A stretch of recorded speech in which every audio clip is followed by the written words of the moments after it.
न्याय दर्शन तीसरा अध्याय दूसरा आह्निक। पिछले आह्निक में आत्मा, शरीर और इंद्रियों की परीक्षा करके अब बुद्धि की परीक्षा आरंभ करते हैं। पहले इस बात का विचार करते हैं कि बुद्धि नित्य है या अनित्य। पहला सूत्र पूर्व पक्ष। कर्म और आकाश के समान बुद्धि में भी स्पर्शत्व धर्म नहीं है, परंतु इन दोनों में कर्म अनित्य और आकाश नित्य है। अब ये संदेह होता है कि बुद्धि कर्म के समान अनित्य है अथवा आकाश के समान नित्य।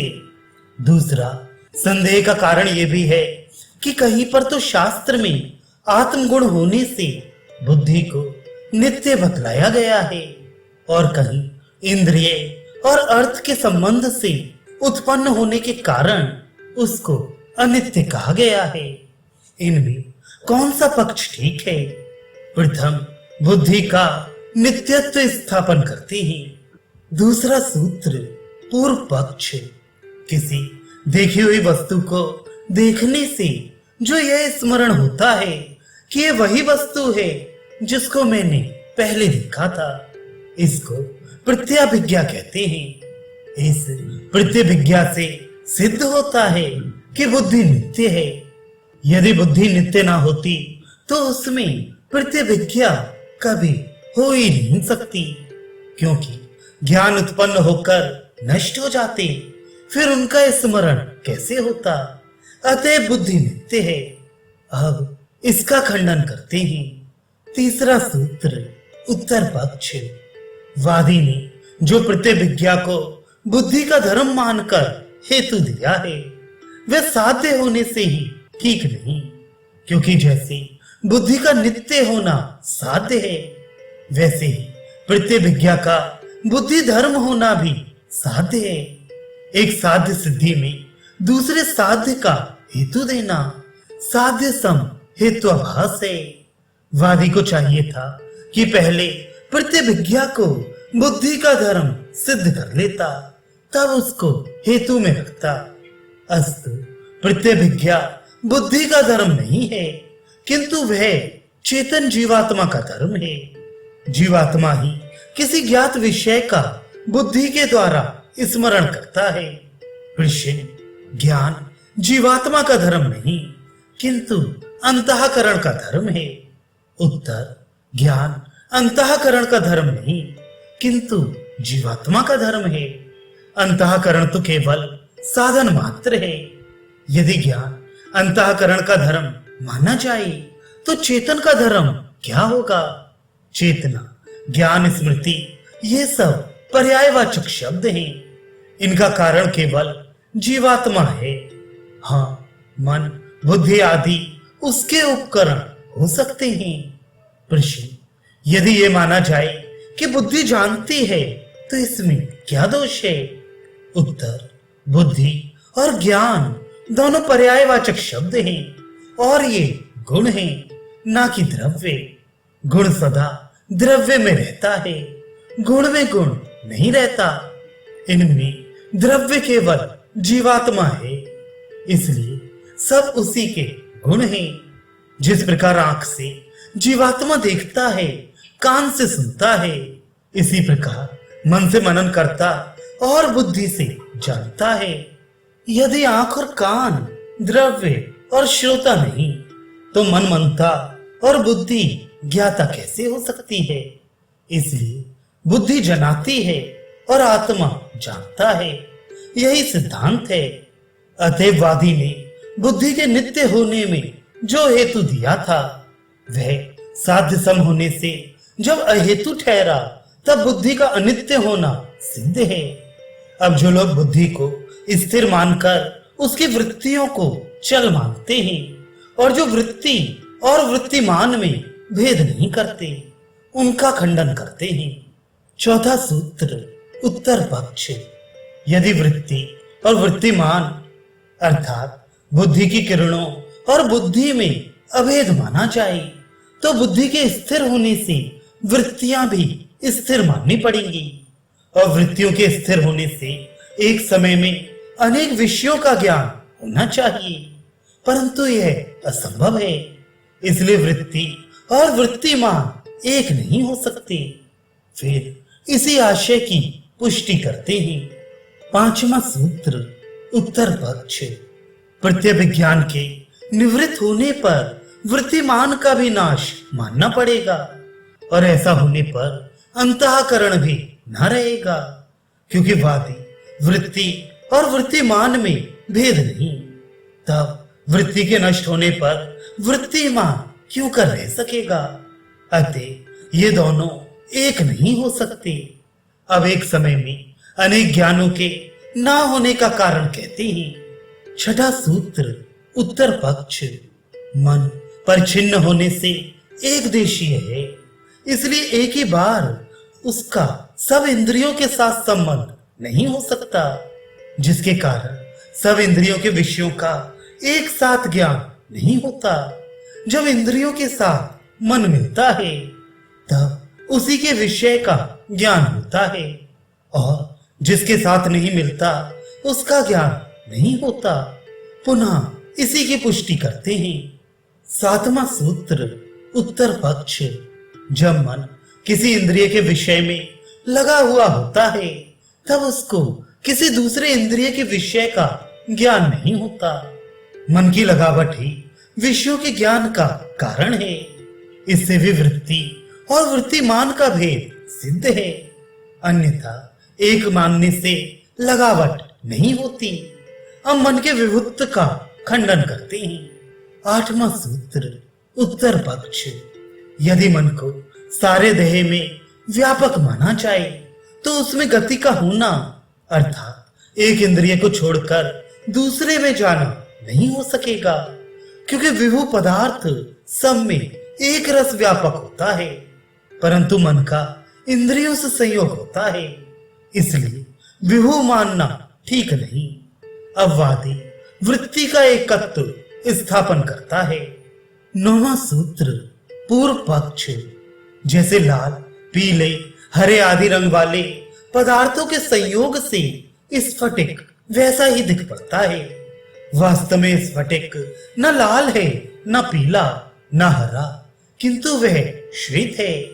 ऐसे ही भिन्न भिन्न विषयों के संसर्ग से वृत्ति भी अनेक प्रकार की सी उपलक्षित होती है। वास्तव में वृत्ति एक ही है।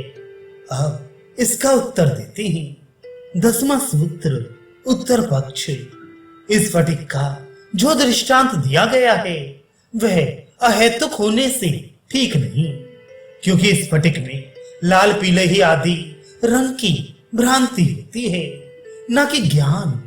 जब भ्रांति का कारण मालूम हो जाता है तब कोई भी स्फटिक को लाल, पीला या हरा नहीं समझता, परंतु इंद्रियों से जो विषयों का ज्ञान होता है वह निश्चित और सर्वत्र एक सा उपलब्ध होता है।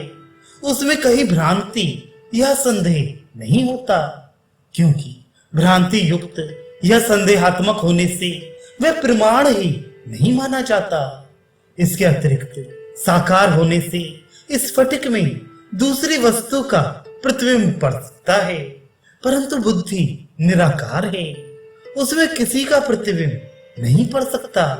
अतः अहेतुक होने से यह दृष्टांत वृत्ति और वृत्तिमान को एक सिद्ध नहीं कर सकता। अब क्षणिकवादी शंका करता है। 11वां सूत्र, पूर्व पक्ष। ये जो कहा था कि स्फटिक एक ही होता है, परंतु भिन्न भिन्न रंग के फूलों का प्रतिबिंब पड़ने से उसमें अनेकत्व की भ्रांति होती है। वास्तव में वह अपने स्वरूप से अवस्थित है। क्षणिकवादी इसका खंडन करता है और कहता है कि प्रत्येक व्यक्ति के क्षणिक होने से उत्पत्ति और विनाश होता रहता है। इस स्फटिक भी क्षणिक है, इसलिए उसमें नई व्यक्ति उत्पन्न होती रहती है और पुरानी नष्ट। प्रश्न, तुम्हारे इस क्षणिकवाद में क्या प्रमाण है? उत्तर, शरीर के अवयव सदा बदलते रहते हैं, कभी दुबले होते हैं, कभी मोटे, जिसे प्रतिक्षण शरीर में वृद्धि और ह्रास होता रहता है। जहां वृद्धि हो रही है वहीं उत्पत्ति है, और जहां ह्रास है वहीं विनाश है। भोजन का परिपाक होकर रस रक्त में परिणित होना कहीं शरीर की उन्नति और कहीं अवनति का कारण है। तोल में अंतर होने के कारण भी वृद्धि और ह्रास का पता लगता है। सूक्ष्म और क्रमशः होने के कारण हम इस परिवर्तन को मालूम नहीं कर सकते, परंतु प्रतिक्षण यह परिवर्तन हो रहा है। देह के ही समान प्रत्येक वस्तु क्षणिक है। अब इसका उत्तर देते हैं। 12वां सूत्र, उत्तर पक्ष। यद्यपि ज्ञान में भेद होना, वृत्ति वृत्तिमान का एक ना होना ठीक है, तथापि इस स्फटिक को क्षणिक मानकर जो भेद का खंडन किया गया है वह ठीक नहीं, क्योंकि सब वस्तुओं में वृद्धि और ह्रास का नियम एक सा नहीं है। ऋषि, एक सा नियम ना होने में क्या प्रमाण है? उत्तर, नियम होने में किसी प्रमाण का ना होना ही ना होने का प्रमाण है। यदि नियम होता तो उसकी सिद्धि में कोई प्रमाण है अवश्य होता।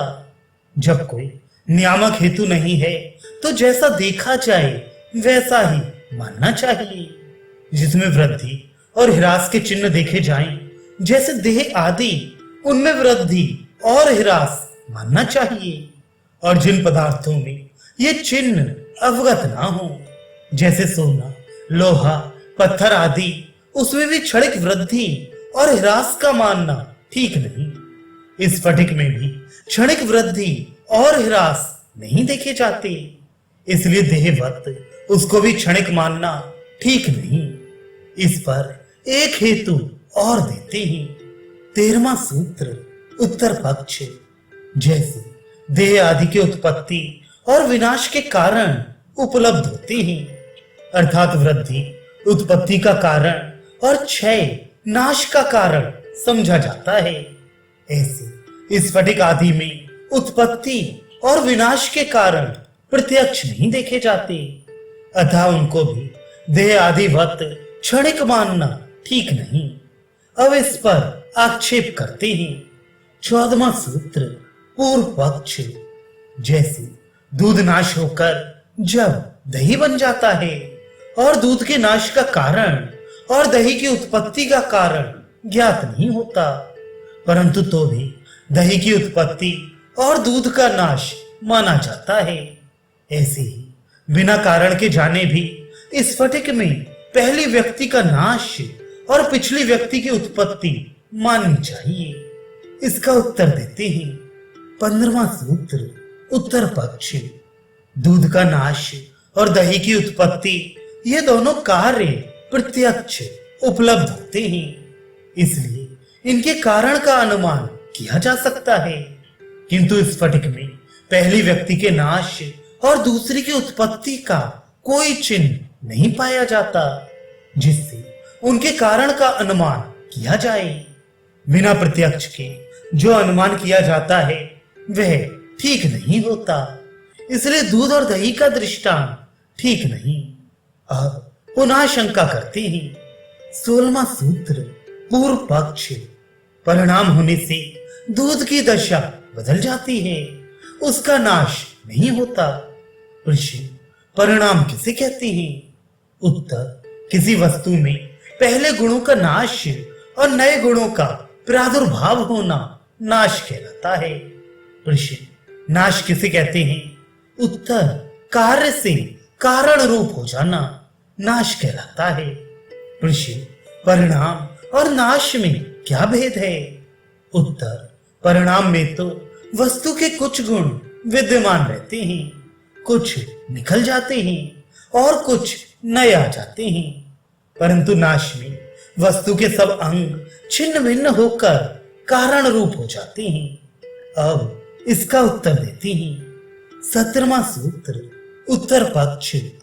पहला शरीर जिन परमाणुओं से बना था उनका निकल जाना और दूसरे परमाणुओं का उनके स्थान में आ जाना एक प्रकार का विनाश और उत्पत्ति ही है। जैसे जिन परमाणुओं से एक मिट्टी का गोला बना था, अब उससे न्यूनाधिक होकर घड़ा या थाली आदि बन जाती है, तो उस गोले का नाश और घड़े या थाली की उत्पत्ति मानी जाती है। ऐसे ही दूध का नाश और दही की उत्पत्ति भी माननी चाहिए। अतः परिणाम उत्पत्ति और विनाश का बाधक नहीं हो सकता। पुनः इसी की पुष्टि करते हैं 18वां सूत्र उत्तर पक्ष। कहीं तो नाश के कारण का ज्ञान प्रत्यक्ष होता है, जैसे घट आदि में देखा जाता है कि डंडा या ईंट लगी और घड़ा फूट गया, और कहीं नाश का कारण प्रत्यक्ष नहीं होता, जैसे दूध के नाश का कारण इंद्रियों से नहीं जाना जाता। इसलिए इस स्फटिक आदि में उत्पत्ति और विनाश सिद्ध करने के लिए दूध और दही का दृष्टांत देना अनेकांत व्यवचार होने से माननीय नहीं हो सकता।